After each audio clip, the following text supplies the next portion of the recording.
The year was 1462, and across the battlefields of Eastern Europe, hardened warriors who had witnessed countless atrocities would cross themselves and whisper prayers when they heard his name. Ottoman soldiers, men who had conquered empires and razed cities, would refuse direct orders rather than march into his territory. Hungarian knights, veterans of a dozen campaigns, would wake screaming from nightmares weeks after encountering his handiwork. What kind of man could inspire such terror in the hearts of professional killers?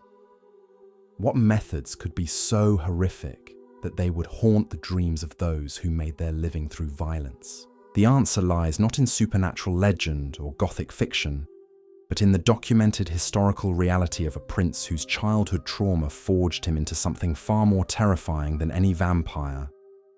This is the true story of Vlad Dracula, known to history as the Impaler, and what he did to captured soldiers that shocked even his most brutal enemies. By the time we reach the end of this investigation, you'll understand why his methods weren't just acts of sadism, but calculated psychological warfare so effective that it changed the balance of power across entire empires. But to understand the monster, we must first understand how he was made. The transformation of a young prince into history's most notorious practitioner of terror began not with an act of evil, but with an act of political necessity that would destroy a child's soul. In 1442, 11-year-old Vlad found himself in a position no child should ever face. His father, Vlad II, ruler of the small principality of Wallachia, had made a bargain that would save his throne, but damn his sons. The Ottoman Empire, the most powerful military force of its age, demanded hostages as guarantee of his loyalty. Two young boys, Vlad and his brother Radu, were torn from their homeland and delivered into the heart of enemy territory. What happened next wasn't imprisonment in the traditional sense. The Ottomans were far too sophisticated for simple brutality. Instead, they engineered something far more insidious. The boys were housed in luxury, educated by the finest scholars, trained in military tactics, and taught the languages and customs of the empire on the surface. It appeared to be an honor. In reality, it was psychological conditioning on a scale that modern experts would recognize as systematic brainwashing. For 6 formative years, from age 11 to 17, Vlad lived among the very people who held his family's fate in their hands. He watched Ottoman administrators perfect the art of governance through fear. He studied how public executions were choreographed not merely to punish individuals, but to terrorize entire populations into submission.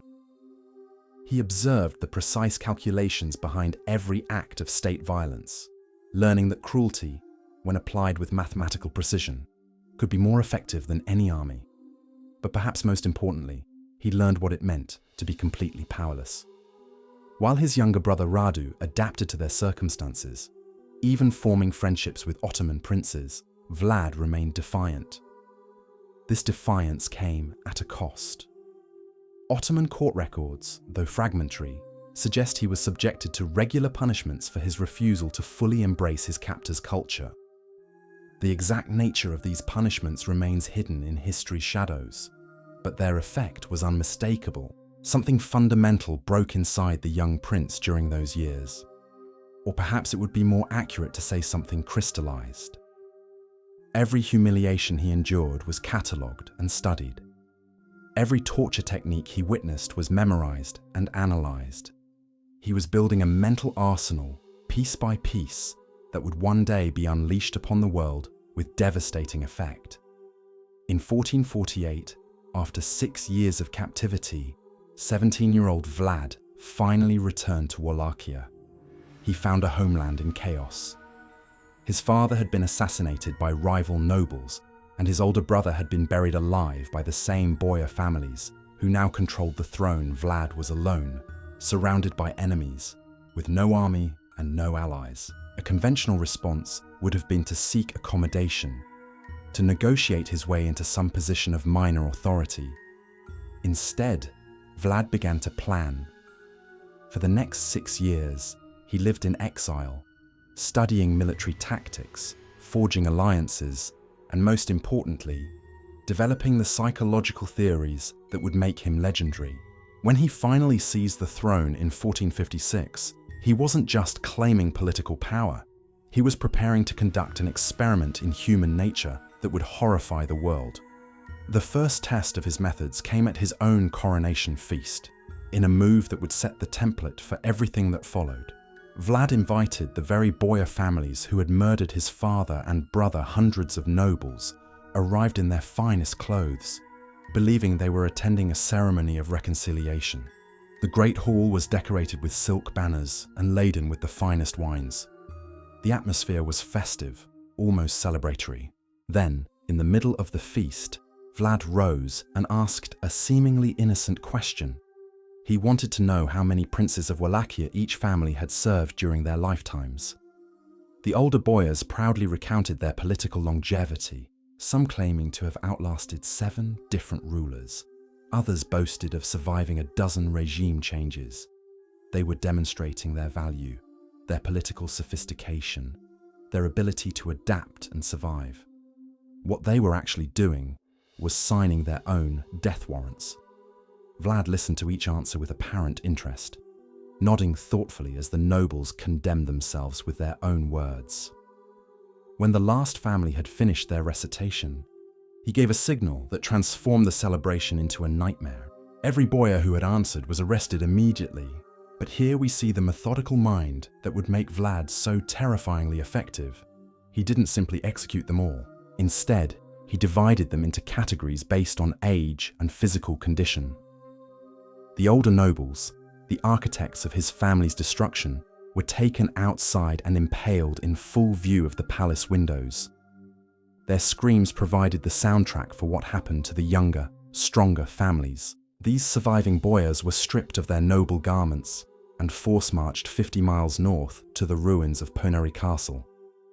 There they faced a choice that revealed Vlad's understanding of psychological manipulation. They could rebuild the fortress with their bare hands, or they could die.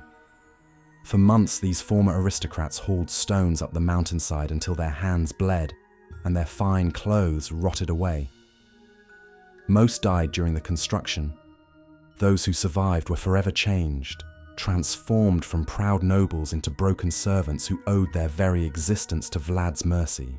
This wasn't merely revenge.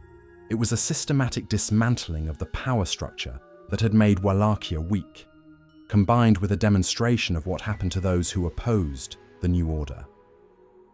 But more than that, it revealed something crucial about Vlad's psychology. He didn't just want obedience. He wanted to break people so completely that obedience became their only possible response. The methods he employed at his coronation feast were refined and perfected over the following years. Every execution became a lesson in terror. Every punishment was designed not just to destroy an individual, but to traumatize witnesses into absolute submission. Vlad understood that fear, properly cultivated, could spread far beyond its immediate victims. But these early experiments were conducted on his own people, nobles and peasants who had no choice but to submit or flee. The real test of his methods would come when he faced external enemies, professional soldiers who had conquered empires and toppled kingdoms. When that test arrived in the form of Ottoman envoys demanding tribute, the world would witness the birth of a new form of warfare that would haunt military history for centuries. The transformation was complete. The broken child who had been held hostage in Ottoman palaces had become something far more dangerous than his captors had ever imagined. He had taken their lessons in the application of terror and refined them into an art form that would soon shock even those who had taught him.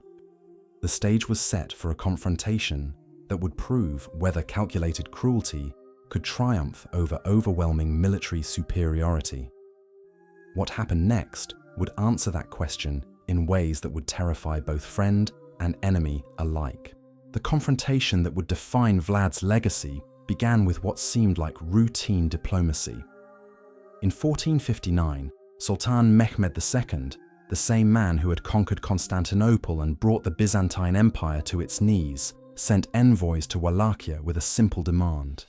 Vlad was to pay the annual tribute his father had agreed to, and more humiliatingly, he was to present himself personally in Constantinople to renew his oath of vassalage. The envoys who carried this message were experienced diplomats, men who had negotiated with kings and emperors across 3 continents. They expected the usual political theatre that accompanied such demands. Perhaps some bargaining, maybe a counter-proposal, certainly the kind of careful manoeuvring that characterized relations between great powers and their tributaries. They were prepared for almost any response except the one they received. When the Ottoman delegation entered Vlad's court, they followed their customary protocol. As devout Muslims, they kept their turbans on their heads during the audience, a religious requirement that had never caused diplomatic incidents in the past. Vlad observed this practice with apparent interest, even asking them to explain the significance of their tradition. The envoys, probably relieved that he seemed curious rather than offended, provided a detailed explanation of their religious customs. Vlad listened with the attention of a scholar, nodding thoughtfully as they described their faith's requirements. Then he said something that must have frozen their blood in their veins. He told them he deeply respected men who honored their beliefs so completely, and that he wanted to help them honor those beliefs forever. The words were spoken with such apparent sincerity that for a moment the envoys might have believed they were witnessing an act of unprecedented religious tolerance. Instead, they witnessed the birth of a legend. Vlad ordered his guards to nail the turbans directly to the diplomats' skulls. The precision of this act reveals everything about the mind that conceived it. He didn't kill them outright, which would have been a clear act of war, but would have silenced the message. Instead, he mutilated them in a way that was both symbolically loaded and medically calculated to ensure they would survive the journey back to Constantinople. The envoys became walking testimonies to Vlad's methods. Their agonized screams echoed across the countryside as they fled toward Ottoman territory, their turbans now permanently affixed with iron nails driven deep into their skulls. Blood streamed down their faces, but they lived. They carried their torture with them like a banner, announcing to every village and town they passed that something unprecedented had emerged in Wallachia. When Sultan Mehmed received his diplomats back in this condition, men he had sent in good faith, now permanently disfigured and driven to the edge of madness by pain, he understood immediately that this wasn't the frightened child he remembered from the Ottoman court.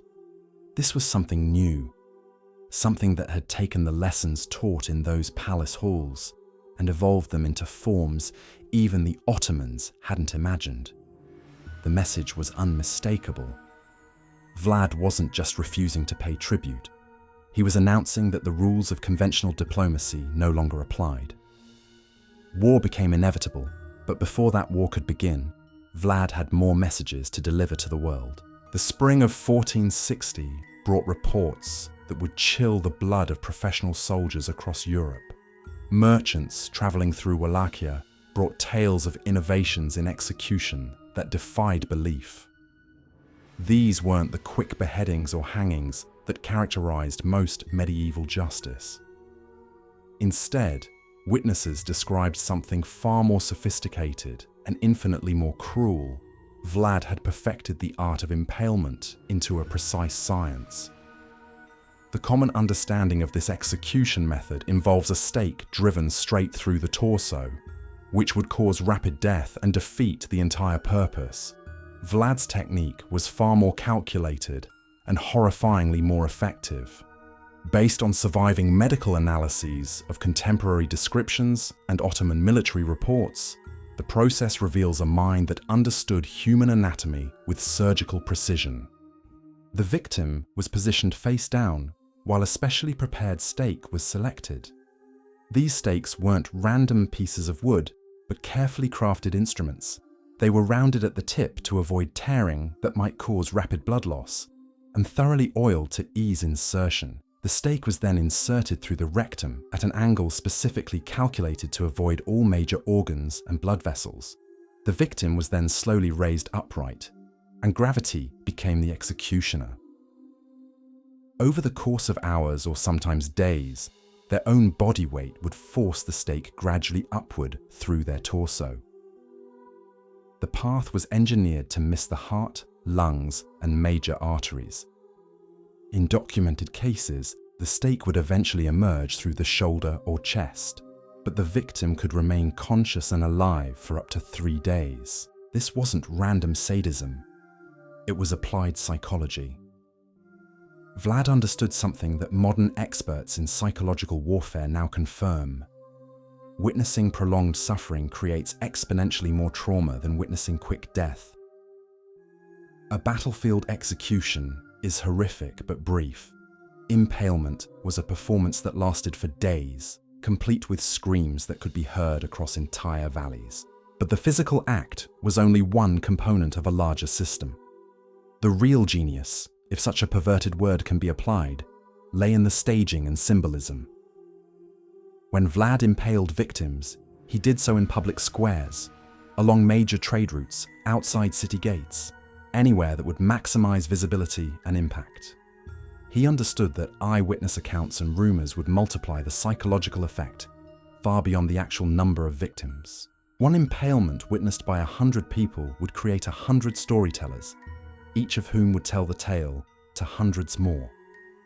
The terror spread like ripples in water, growing larger and more distorted with each telling. By the time these stories reached distant capitals, they had transformed into legends that made Vlad seem less like a man and more like a force of nature. The symbolism was constantly refined and perfected. Stakes were different heights, based on the victim's rank and status. Peasants were placed near the ground, merchants higher up, nobles higher still, with the greatest elevation reserved for enemy commanders and foreign dignitaries. This created a grotesque visual hierarchy that reinforced Vlad's message about the natural order of his world. In some documented cases, he arranged impaled victims in geometric patterns that could be seen from elevated positions. Concentric circles, star formations, parallel lines extending to the horizon. This wasn't the work of a madman, but of someone demonstrating absolute control over life and death. The message was clear: I have so much power that I can transform human suffering into architectural displays.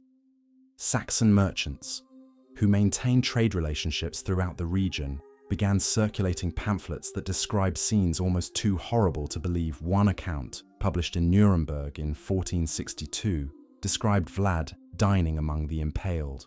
According to this report, he had a table set up in the middle of a field of stakes and ate his meals surrounded by dying men, apparently enjoying both his food and the entertainment provided by their suffering. Whether this specific incident occurred exactly as described remains debatable, but the psychological message was unmistakable. These stories announced that Vlad existed beyond normal human categories of behavior. He had transcended ordinary cruelty and achieved something approaching the supernatural in its horror. The pamphlets, complete with crude but effective woodcut illustrations, spread across Europe like wildfire. They were among the first mass-produced horror stories in European history, and they cemented Vlad's reputation as something more than human and infinitely more dangerous. But the question that haunted courts from London to Vienna wasn't whether these stories were true. The question was whether terror of this magnitude could actually serve as effective military strategy. The answer would come in the summer of 1462, when the most powerful army on earth marched into Wallachia and discovered that some nightmares are worse than death itself. Sultan Mehmed II had crushed rebellions across 3 continents.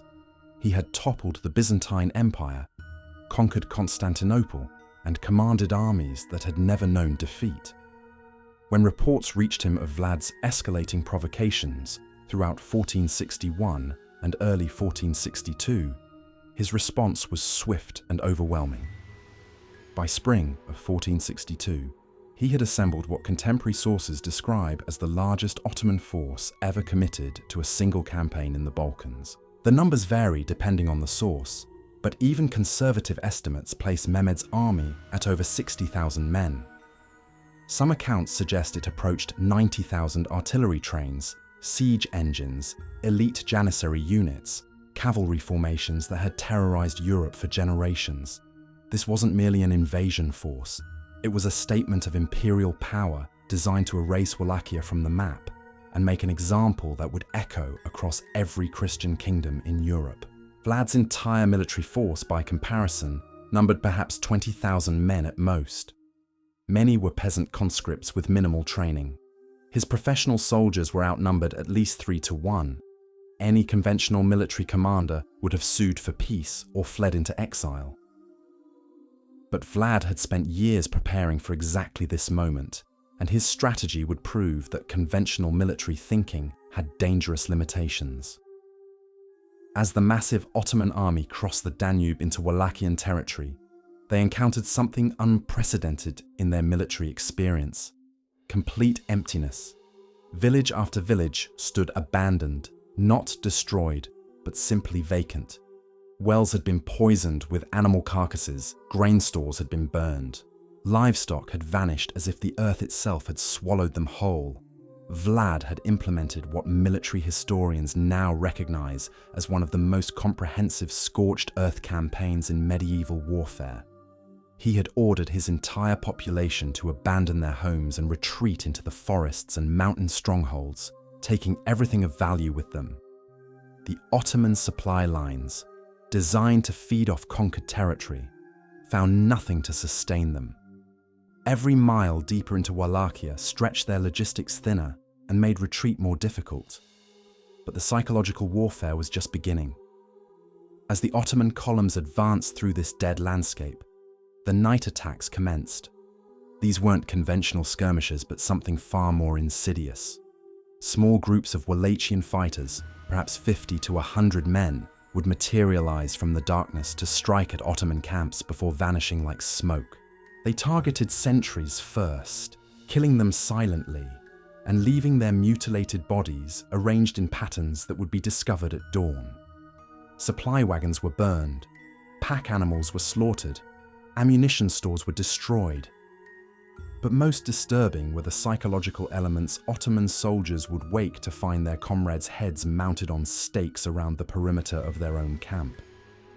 Messages written in Turkish were carved into the flesh of dead sentries, taunting the Sultan personally.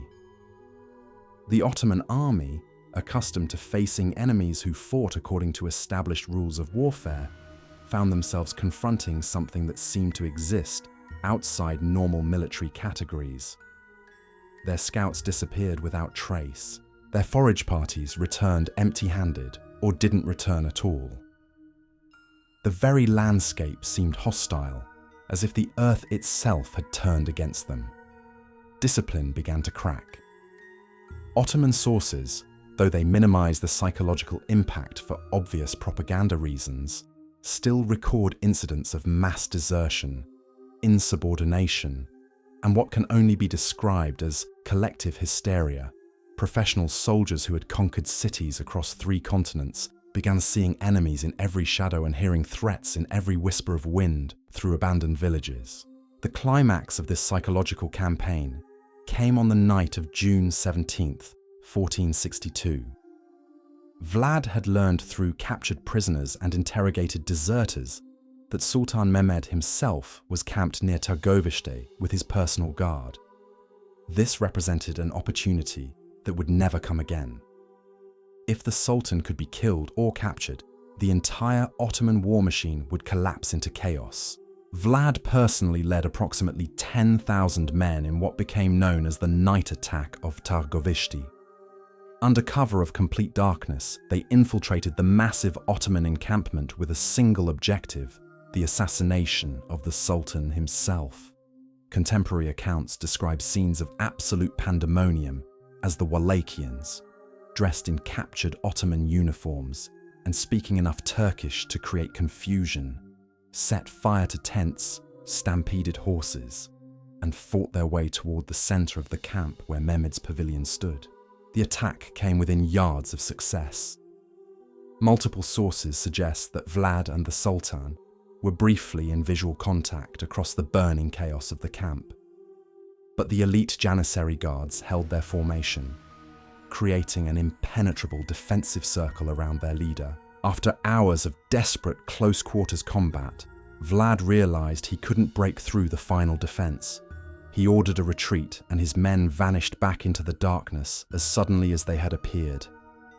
The immediate casualties were relatively modest by the standards of medieval warfare, perhaps 2,000 Ottoman dead. But the psychological damage was catastrophic and irreversible. The Sultan of the Ottoman Empire, in the middle of his own army, surrounded by his most elite troops, had nearly been killed by a vastly outnumbered enemy who struck from nowhere and disappeared like phantoms. Ottoman commanders began questioning every aspect of their strategy. Soldiers who had never known fear started jumping at shadows. The invincible aura that had surrounded Ottoman arms for generations had been shattered by a single night of terror. Even worse, they were still weeks away from their objective, marching deeper into territory controlled by an enemy who seemed to exist outside the normal rules of warfare. But what awaited them at the Wallachian capital would prove that everything they had endured so far was merely preparation for something far worse. Vlad had been constructing his masterpiece for months, and when the Ottoman army finally reached Targovishte in late June 1462, they encountered a sight that would haunt military history for centuries. The smell reached them first, carried on the summer wind from miles away. If you've ever encountered the stench of rotting flesh in heat, multiply that sensation by thousands and add the sweet, sickening odor of decomposing human bodies. The smell was so thick it became a physical presence, coating the inside of nostrils and throats until men began retching uncontrollably. Then they saw the stakes. The first one, then 10, then hundreds, then thousands, stretching to every horizon in geometric patterns that revealed meticulous planning and mathematical precision. Contemporary accounts describe a forest of impaled bodies extending nearly 2 miles in length and over half a mile in width.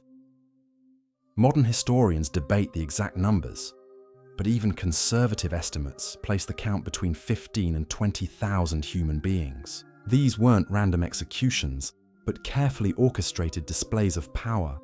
The stakes were arranged in concentric circles radiating outward from the capital height, corresponded to military rank and social status. Some bodies had been dead for weeks, reduced to skeletal remains, still held upright by the wooden spears that had killed them. Others were more recent, flesh still clinging to bones in various stages of decay. Most horrifying of all, some were still alive. The Chronicle of Leonikos Chalkokondyles, who interviewed eyewitnesses, records that the moaning of the dying could be heard across the entire field, men who had been impaled days earlier, their bodies slowly consuming themselves, too weak to scream, but still conscious enough to suffer. The sound created a constant background chorus of human agony that drove some Ottoman soldiers to madness. At the center of this necropolis, mounted on the tallest stake of all, was the body of Hamza Pasha, a high-ranking Ottoman commander captured in an earlier skirmish. His corpse, dressed in the remnants of his military regalia, faced directly toward the route of the Sultan's approach. A personal message from Vlad to Mehmed that transcended language and spoke directly to the most primitive fears buried in the human mind. The psychological impact was immediate and devastating. Ottoman troops, hardened veterans who had stormed the walls of Constantinople and slaughtered the defenders of a dozen cities, began vomiting at the sight. Some refused to advance further into the field of stakes. Others started deserting in the night, willing to risk execution rather than remain in proximity to such systematic horror. Sultan Mehmed himself, the conqueror of empires, reportedly stopped his horse and stared in silence for several minutes. The exact words of his response vary among sources, but the most widely accepted account comes from Chalkokondyles, who recorded the Sultan saying that it was impossible to deprive a man of his country who could accomplish such deeds and knew how to use his power in such ways. This wasn't praise, but recognition of something beyond normal human categories. Mehmed was acknowledging that he faced an enemy who had transcended conventional military thinking and entered realms that even the Ottomans, masters of psychological warfare themselves, had never explored. The military situation had already deteriorated beyond salvage. Supply lines were overstretched, morale had collapsed, and the scorched earth tactics had achieved their objective. But the forest of the impaled represented the final psychological breaking point. It proved that normal strategic calculations didn't apply when facing an enemy willing to transform human suffering into architectural statements. Within days of encountering Vlad's masterpiece, Sultan Mehmed ordered a general withdrawal. He left a smaller force under the command of Vlad's younger brother Radu to continue harassment operations, but the main Ottoman army retreated toward the Danube. The most powerful military machine in the world had invaded a tiny principality with overwhelming numerical superiority and been turned back not by military defeat, but by pure psychological dominance. Vlad the Impaler had achieved something unprecedented in medieval warfare. He had proven that terror, properly applied, could triumph over conventional military might, but victory would come at a price that would ultimately destroy both the man and the methods that had made it possible. The triumph that should have secured Vlad's legacy instead marked the beginning of his ultimate downfall. Victory against impossible odds had proven his methods effective, but it also revealed their fundamental flaw. Terror, however successful in achieving short-term objectives, eventually consumes those who wield it. The psychological weapons that had turned back the Ottoman Empire couldn't be simply set aside when the external threat retreated.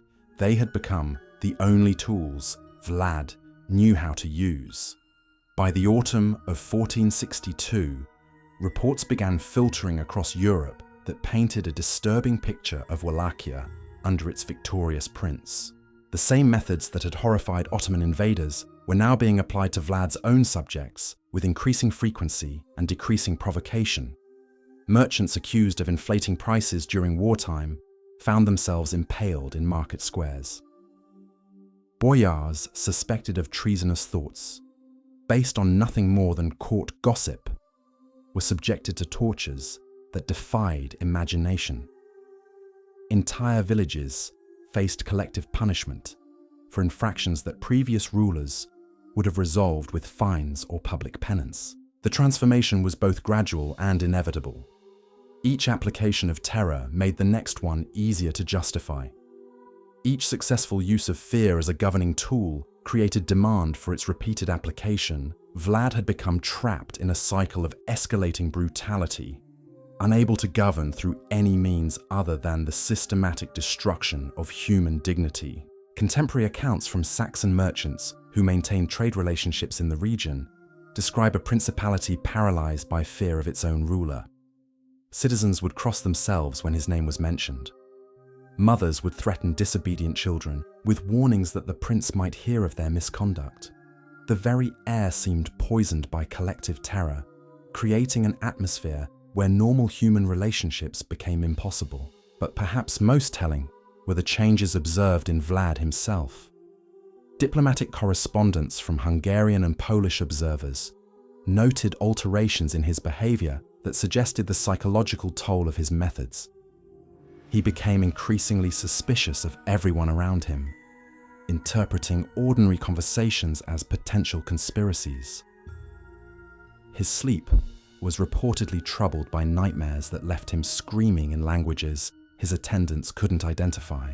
Most disturbing of all, witnesses described moments when he seemed to derive visible pleasure from the suffering of others, as if the constant exposure to human agony had fundamentally altered his emotional responses. The political consequences were swift and devastating. Hungarian support, crucial to his earlier success, began to evaporate as reports of his increasingly erratic behavior reached the court of King Matthias Corvinus. The Pope, who had initially praised Vlad as a defender of Christendom, grew silent as accounts of his methods circulated through church hierarchy. Even his own nobles, those who had survived his earlier purges began seeking ways to distance themselves from a ruler whose reputation had become a liability to anyone associated with him. Meanwhile, his brother Radu had established himself as a viable alternative.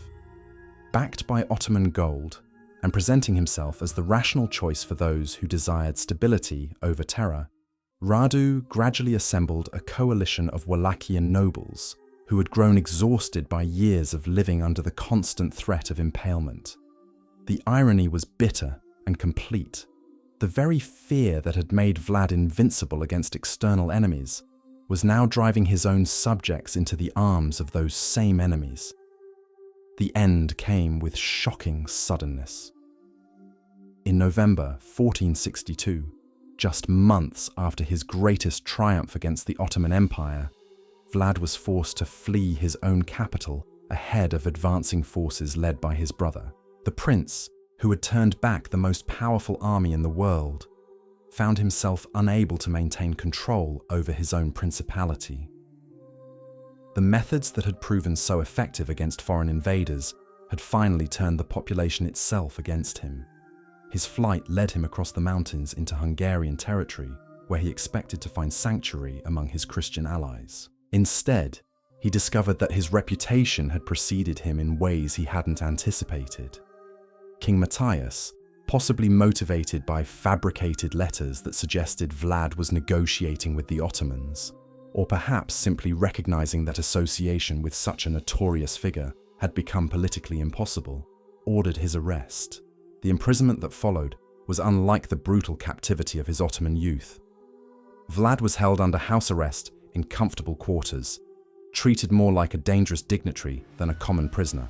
He was even permitted to marry a Hungarian noblewoman and father children during his confinement. By all accounts, he adapted to this genteel captivity with remarkable ease, suggesting that beneath the monster he had become, some remnant of the educated prince still survived. For 12 long years, from 1462 to 1474, Vlad remained in Hungarian custody, while Wallachia struggled under a succession of weak rulers. The principality that had briefly terrified the Ottoman Empire devolved into the kind of chaos and foreign domination that Vlad's methods had been designed to prevent. His brother Radu proved unable to provide the strong leadership that the region desperately needed, and competing factions tore the country apart in their struggle for control. But history, it seemed, wasn't finished with Vlad the Impaler. In 1474, political circumstances shifted once again. Stephen the Great of Moldavia, recognizing that a weak Wallachia served no one's interests, helped orchestrate negotiations for Vlad's release. The Hungarian king, facing his own military challenges and perhaps calculating that a known quantity was preferable to continued chaos, agreed to restore the notorious prince to his throne. In November 1476, after 14 years of exile and imprisonment, Vlad returned to Wallachia, backed by Hungarian and Moldavian troops. The population that received him was largely different from the one he had left behind. A generation had grown up hearing stories of his reign, tales that had been embellished and distorted through years of retelling, until they bore little resemblance to historical reality. To some, he had become a legendary figure, a defender of Christian lands who had accomplished the impossible. To others, he remained a source of terror, whose return promised nothing but renewed suffering. The second reign lasted barely 2 months. Whether Vlad had learned anything from his years of imprisonment, whether he had developed new methods of governance, or simply planned to resume his old ones, history would never discover. In December 1476 or January 1477, the exact date lost to the confusion of battle, Vlad met his end fighting an Ottoman force near Bucharest. The circumstances of his death remain shrouded in mystery and contradiction. Some accounts suggest he was killed by his own men, either through deliberate treachery or because they mistook him for an enemy in the chaos of combat. Others claim he was overwhelmed by Ottoman soldiers who recognized him and sought to claim the bounty that had been placed on his head for over a decade. What seems certain is that his death was violent, sudden, and provided none of the dramatic closure that such a notorious life might have seemed to demand. The aftermath revealed the ultimate futility of his methods. His head was severed from his body, preserved in honey, and sent to Sultan Mehmed in Constantinople as proof that the infamous impaler had finally been eliminated. After decades of psychological warfare, countless innovations in the application of terror, and a reputation that had spread across 3 continents, Vlad ended up as a trophy displayed for mockery in the capital of the very empire he had spent his life opposing. The forest of impaled bodies that once stretched for miles outside Targovishte has long since crumbled into dust, but the psychological warfare techniques pioneered there continue to echo through military strategy. To this day, Vlad the Impaler proved that terror, when applied with mathematical precision, could accomplish what conventional armies could not. His methods shocked enemies not because they were random acts of madness, but because they revealed the terrifying effectiveness of calculated cruelty. The broken child who learned the art of fear in Ottoman palaces had transformed those lessons into something that even his teachers couldn't match. In the end, Vlad's greatest victory wasn't on any battlefield, but in demonstrating that the human mind could be weaponized more effectively than any sword or cannon ever forged.